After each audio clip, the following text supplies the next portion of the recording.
Hello, hello ẹ̀yin èèyàn wa. A kú ojúmọ́, a kú ojúmọ́ mọ́. Àbọ̀ Ọlọ́run á dájú lórí wa o. Àmín.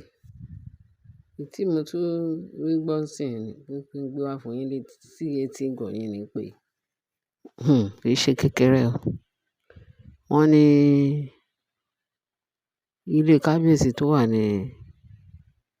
wà ní London, tó ṣẹ̀ṣẹ̀ rà, tó ní kí Naomi lọ stay síbẹ̀ fún, tó sáré lọ ṣe program kan. Torí rògbòdìyàn díẹ̀ wà níbẹ̀, táṣìírí ṣẹ̀ṣẹ̀ ń tú nsìn. Tí Naomi kò tiẹ̀ dúró pẹ́, gẹ́gẹ́ bá ṣe gbọ́ pé ó máa dúró bí oṣù kan.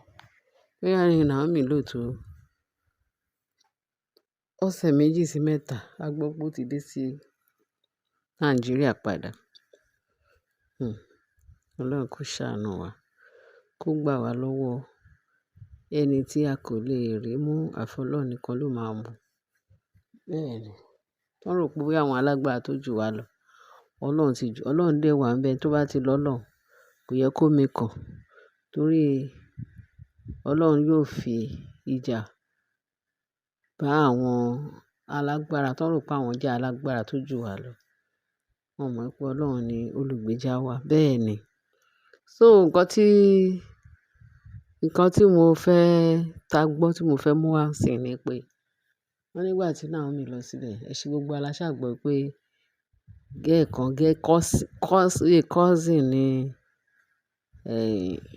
cousin ni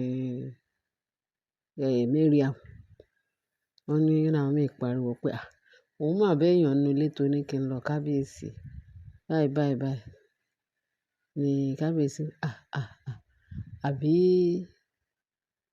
wọ́n ní ta ló ń tọ̀, ó ní cousin ni Mariam. Kábíyèsí wá ní, kó má lọ jẹ́ pé ẹni tí Mariam sọ pé ó wà stranded nígbà tó fẹ́ ṣe program kan ní UK, tó jẹ́ àbúrò òun, pé òun wá ní kó dúró sí, pé kò tíì rí accommodation. Òun wá ní boys quarter yẹn pé kó tiẹ̀ stay síbẹ̀ títí di time tí ó máa fi parí program yẹn, kó dẹ̀ fi wálé. Wọ́n ní láti ìgbà yẹn ni lady yẹn ti wà níbẹ̀, bí cousin ẹ̀ dẹ̀ ni. Wọ́n ní ìdí tó ṣe pabambarì pé ṣe ló gbé boyfriend ẹ̀ kan síbẹ̀, tóun àtọkùnrin jọ ń gbé bẹ̀. Bí Naomi ṣe pariwo sí kábíyèsí pa, òun ò mọ̀ pé òun lè dúró síbí o. Tó jẹ́ pé àwọn àbúrò Mariam ló tún wà níbí. A gbọ́ pé ṣe ni ó sáré lọ sí hòtẹ́ẹ̀lì, ó lóun ò ní sùn mọ́jú níbẹ̀. A gbọ́ pé ṣe ló lọ gba hòtẹ́ẹ̀lì tó sùn lálẹ́ ọjọ́ yẹn. Ọlọ́run má jẹ́ a rí kò ṣe dáadáa, ó lọ dùrú kó lọ harm òun. Torí ẹ lẹ́ni ẹlẹ́ni yá sì ti bá ẹsẹ̀ sọ̀rọ̀ tó lọ sùn sí hòtẹ́ẹ̀lì nígbà yẹn. Wọ́n dẹ̀ ní kábíyèsí pé girl yẹn, pé mo sọ pé 6 months ló fẹ́ lò. 6 months ti ju 1 year, ó ti ń lọ bí 2 years. Pé kó ṣe kó páàkì níbẹ̀ yẹn. Ṣá mọ̀ bó ṣe sọ̀rọ̀ yẹn ṣá.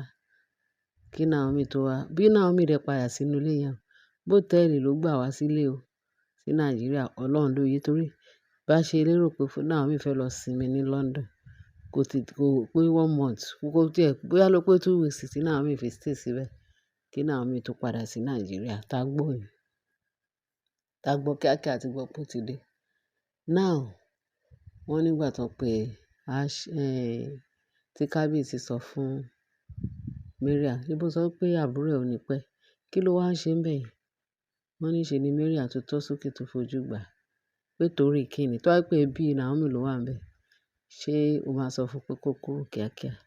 Kó fohùn lẹ̀ o, kí ti ẹ̀ ní náà? Kí ni ilé? Kí ni gbádá? Kí ni kòdò?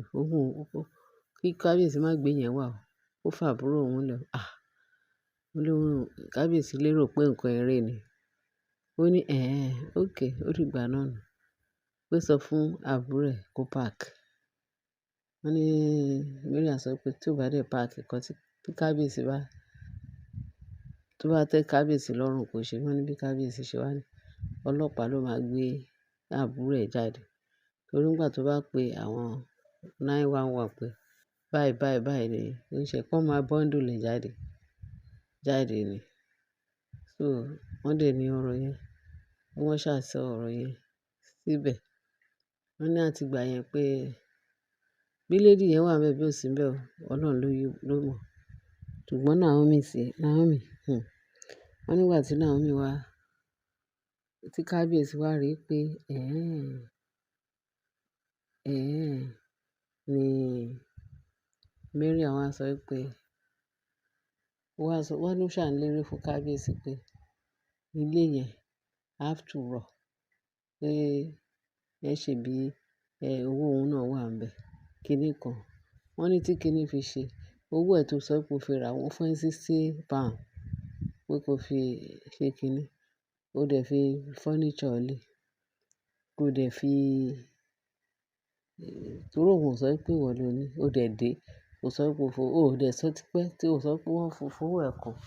Later nígbà tó ní kí Naomi lọ síbẹ̀ ló wá bẹ̀rẹ̀ sí ní síbẹ̀ pé after all pé owó ẹ̀ wà níbẹ̀. Bá ṣe gbọ́, torí a ti gbọ́ pé kábíyèsí ti san owó yẹn padà fún Mariam. Owó dẹ̀ ní wàhálà tó wà nílẹ̀. Ló bá bẹ̀rẹ̀ sí ní bá kábíyèsí lé. Kábíyèsí ní kó ní kí àbúrò ẹ̀ kúrò níbẹ̀. Ó ní have to rọ̀ pé nígbà tó, wọ́n á sọ pé nígbà tó bá yá, pé tí Mariam tó ti ń bá lọ yìí, ó lè sọ pé òun àti kábíyèsí náà jọ ra ilé yẹn. Therefore, in order láti má jẹ́ kí Queen Naomi ó wá sí ilé yẹn. Kábíyèsí dẹ̀ sọ fún pé torí Queen Naomi ló ń ṣe rà pé in case tí Naomi bá wá sí London kó máa rí ibi dé sí. Òun ṣe òun purposely láti ra ibẹ̀ yẹn lẹ̀. Kì í ṣe pé bóyá tẹ́lòmí. Ó ní bí Mariam tó gba náà jẹ nìyẹn. Pé tó bá jẹ́ bẹ́ẹ̀, àbúrò òun ò ní kúrò níbẹ̀. Àbúrò òun ò ní ṣe kíní kan. Tó bá jẹ́ pé àbúrò Naomi ni, ó máa wà níbẹ̀ gbére, ó máa bá ṣe kíní. A wá sọ pé ṣé by force ni? Kí ló dé tí Mariam tó jọ rẹ̀ lójú bẹ́ẹ̀ yẹn? Kí ló dé tí Mariam sọ pé tó bá jẹ́ pé òun àti kábíyèsí náà máa ṣe wọlé, wọ́n máa ṣe nǹkan tí ò yẹ kí tó yẹ kó máa ṣe. Ṣé òun àti kábíyèsí náà jọ gba oyè ọba ni? Ṣé kìí ṣe pé kábíyèsí, ọwọ́ tí kábíyèsí tó fún àwọn people yìí, òun ní ẹsẹ̀ tó ń gbé. Ó máa ṣe o. Ṣé èèyàn kì í soft àbí èèyàn kì í love èèyàn lèèyàn love àwọn èèyàn bẹ́ẹ̀ yẹn? And kì í dẹ̀ ṣe àwọn nìkan ní kábíyèsí nífẹ̀ẹ́. Ìfẹ́ òtítọ́ ni kábíyèsí ní sí gbogbo generally. Ṣùgbọ́n pé natural love pé èèyàn nífẹ̀ẹ́ obìnrin. Kábíyèsí ò lè ever fi ìyàwó ẹ̀ sílẹ̀ kó máa nífẹ̀ẹ́ ìfẹ́ onífẹ̀ẹ́. Torí wọ́n ti nífẹ̀ẹ́ tiwọn àkọ́kọ́. Ìfẹ́ kejì náà tó wà yìí. Kábíyèsí ò lè ever fẹ́ wọn gẹ́gẹ́ bí natural wife. Therefore, ó ti ní ìyàwó tí ó dẹ̀ ti, ìyàwó tí ẹ̀ ní ìfẹ́ wà lọ́kàn, òun ni Naomi. Ṣé by force làwọn èèyàn ń fi force ń fọkàn ni? Tí wájú ò bá ṣe lọ, ṣe bẹ́ẹ̀ yẹn á ṣàṣẹ padà. Ẹ̀yin èèyàn wa, mo ní kí n fi tó yín létí pé ṣé olórí náà ni? Wọ́n yìí ń fa kíní yẹn.